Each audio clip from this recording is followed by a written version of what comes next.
ಟ್ರಿಪ್ಪಿಂದ ಬಂದಮೇಲೆ 3 ಜನಕ್ಕೆ ಫುಲ್ ಹುಷಾರಿರಲಿಲ್ಲ. ಯಾಕಂದರೆ ಅಲ್ಲಿ ನಮಗೆ ಟೈಮಿಂಗ್ಸ್, ವೆದರ್ ಎಲ್ಲ ಚೇಂಜ್ ಆಗಿತ್ತು. ಊಟದ ಟೈಮಿಂಗ್, ನಿದ್ದೆ ಟೈಮಿಂಗ್ ಎಲ್ಲ.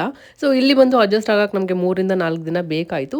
ಇನ್ನು ಹುಷಾರಿಲ್ಲ ಅಂದಿದ್ದಕ್ಕೆ ಡಾಕ್ಟ್ರು ಕೂಡ ಹೇಳಿದರು, ಆದಷ್ಟು ವಾರ್ಮ್ ಆಗಿರೋಂಥದ್ದು ಕೊಡಿ, ಲಿಕ್ವಿಡ್ ಫುಡ್ ಆ ಥರ ಕೊಡಿ ಅಂತ. ಸೊ ಬೆಳಿಗ್ಗೆ ಎದ್ದು ಸ್ವಲ್ಪ ಬಿಸಿನೀರಿಗೆ ನಿಂಬೆಹಣ್ಣು ಹಾಕಿ ಕೊಡ್ತಾ ಇದ್ದೀನಿ. ಯಾಕಂದರೆ ಎಲ್ರಿಗೂ ಥ್ರೋಟ್ ಪೇನ್ ಆಗಿಬಿಟ್ಟಿತ್ತು. ಸೊ ಇದು ಬೆಟರ್ ಅಂತ ಇದು ಮಾಡ್ತಾ ಇದ್ದೆ. ಹಾಗೆ ರಿಯಾನಾಗೆ ಸೂಪ್ ಮಾಡೋಣ ಅಂತ ಸೂಪ್ ಕೂಡ ಮಾಡೋಕ್ಕೆ ಟೊಮೆಟೊ ಕೂಡ ಬಾಯ್ಲ್ ಮಾಡೋಕ್ಕೆ ಇಟ್ಟಿದ್ದೆ. ಇನ್ನು ಅವಳಿಗೆ ಬಿಸಿನೀರು ಕುಡಿಸೋದಕ್ಕೆ ತುಂಬಾ ಕಷ್ಟ ಆಯಿತು. ಕುಡಿತಾನೆ ಇರಲಿಲ್ಲ, ಇಷ್ಟ ಇಲ್ಲ ಅಂತ ಇದ್ಲು. ಕೆಮ್ಮೆಲ್ಲ ಹೋಗ್ಬಿಡುತ್ತೆ ಎಲ್ಲ, ಆಯು ಫೀವರ್ ಎಲ್ಲ ಹೋಗ್ಬೇಕಲ್ಲ. ಡಾಕ್ಟರ್ ನಿನ್ನೆ ಏನು ಹೇಳಿದ್ರು? ಇಲ್ಲಿ ಇಟ್ಟಿರ್ತೀನಿ, ಯಾರು ಖಾಲಿ ಮಾಡ್ತಾರೆ ನೋಡ್ತೀನಿ ನಾನು. ಯಾರು ಖಾಲಿ ಮಾಡ್ತಾರೆ? ಮಾಡ್ದ 1 2 3 ಖಾಲಿ ಮಾಡ್ತಾ ಇದ್ದಾರ? ಸೌಂಡ್ ಬರ್ತಾ ಇದೆ, ನಂಗೆ ಸೌಂಡ್ ಬರ್ತಾ ಇದೆ. ಹಂಗೂ ಹಿಂಗೂ ಮಾಡಿ ಅವಳಿಗೆ ಬಿಸಿನೀರು ಕುಡಿಸ್ದೆ. ಯಾಕಂದರೆ ಕೆಮ್ಮು ನಮಗೆ ಬಂದರೆ ಹೆಂಗೂ ಅಡ್ಜಸ್ಟ್ ಆಗ್ಬಿಡ್ದು, ಮಕ್ಳಿಗೆ ಬಂದರೆ ಅವ್ರು ಕೆಮ್ಮನ್ನು ನೋಡೋಕ್ಕೆ ಆಗಲ್ಲ, ಏನೋ ಒಂಥರ ಸಂಕಟ ಆಗ್ತಾ ಇರುತ್ತೆ. ಅದೇ ನನಗೆ ಬೇಜಾರಾಗ್ಬಿಟ್ಟಿತ್ತು. ಸರಿ, ಅವಳಿಗೆ ಟೊಮೆಟೊ ಸೂಪ್ ಮೊನ್ನೆ ಇಷ್ಟಪಟ್ಟು ಕೊಡಿಲ್ಲ ಅಂತ ಅವಳು ಏನು ಕೇಳಿದ್ಲು ಅದನ್ನೇ ಮಾಡಿಕೊಡೋಣ ಅಂತ ಮಾಡ್ತಾ ಇದ್ದೆ.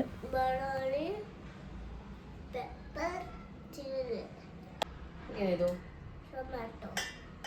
ಕೆಮ್ಮು ನೆಗಡಿ ಅಲ್ವಾ, ಸೊ ಹಾಗಾಗಿ ಪೆಪ್ಪರ್, ಜೀರಿಗೆ, ಬೆಳ್ಳುಳ್ಳಿ ಎಲ್ಲ ಹಾಕಿ ಹುರ್ಕೊಂಡು ಅದನ್ನು ಪೌಡ್ರ್ ಮಾಡಿಕೊಂಡು, ಟೊಮೆಟೊ ಕೂಡ ಅದಕ್ಕೆ ಪ್ಯೂರಿನ ಆ್ಯಡ್ ಮಾಡ್ಕೊಂಡಿದ್ದೆ. ಸ್ವಲ್ಪ ಬಟರ್ ಹಾಕ್ಬಿಟ್ಟು ಆ ಪ್ಯೂರಿ ಎಲ್ಲ ಹಾಕಿ, ಸ್ವಲ್ಪ ಉಪ್ಪು ಮತ್ತು ಅರಿಶಿನ ಹಾಕಿ, ಮತ್ತು ಕಾರ್ನ್ ಫ್ಲೋರ್ ಬರುತ್ತಲ್ಲ ಅದು ಒಂದು ಸ್ವಲ್ಪ ಟೇಬಲ್ ಸ್ಪೂನ್ ಹಾಕಿ ನೀರು ಹಾಕಿ ಮಿಕ್ಸ್ ಮಾಡಿ ಅದಕ್ಕೆ ಹಾಕಿದ್ರೆ ಸ್ವಲ್ಪ ತಿಕ್ಕಾಗಿ ಬರುತ್ತೆ. ಸೊ ಸೂಪ್ ಕೂಡ ಬೇಗ ರೆಡಿ ಆಗಿಬಿಡುತ್ತೆ. ಇನ್ನು ಮಕ್ಳಿಗೆ ಹುಷಾರಿಲ್ಲ ಅಂದಾಗ ಅಮ್ಮನ ಬಿಟ್ಟು ಹೋಗೋದೇ ಇಲ್ಲ. ಕಿರಣ್ ಎಷ್ಟು ಕರಿತಾ ಇದ್ರು ಅವ್ರ ಹತ್ರ ಹೋಗ್ತಾನೆ ಇರಲಿಲ್ಲ. ನನ್ನ ಹತ್ರನೇ ಇರಲಿ, ಎತ್ಕೊಂಡೇ ಇರಬೇಕು, ನಾನೇ ತಿನ್ನಿಸ್ಬೇಕು, ಇನ್ನೂ ಜಾಸ್ತಿ ಪ್ಯಾಂಪರ್ ಮಾಡಬೇಕು, ಹಂಗಾಗ್ಬಿಡುತ್ತೆ.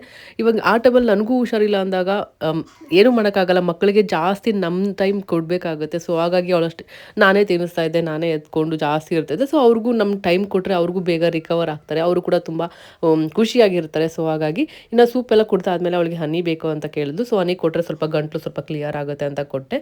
ಇನ್ನು ಮೆಡಿಸನ್ ಹಾಕಬೇಕಿತ್ತು. ಅವಳು ಮೆಡಿಸನ್ ಹಾಕ್ಸ್ಕೊಳ್ಳೋದಕ್ಕೆ ಯಾವುದೇ ಥರ ಆಟ ಮಾಡೋದಿಲ್ಲ. ಫುಲ್ ವೀಡಿಯೋನ ನಾನು ಯೂಟ್ಯೂಬಲ್ಲಿ ಶೇರ್ ಮಾಡ್ತೀನಿ. ಈ ವಿಡಿಯೋ ಇಷ್ಟ ಆದರೆ ಲೈಕ್ ಮಾಡಿ, ಫಾಲೋ ಮಾಡಿ.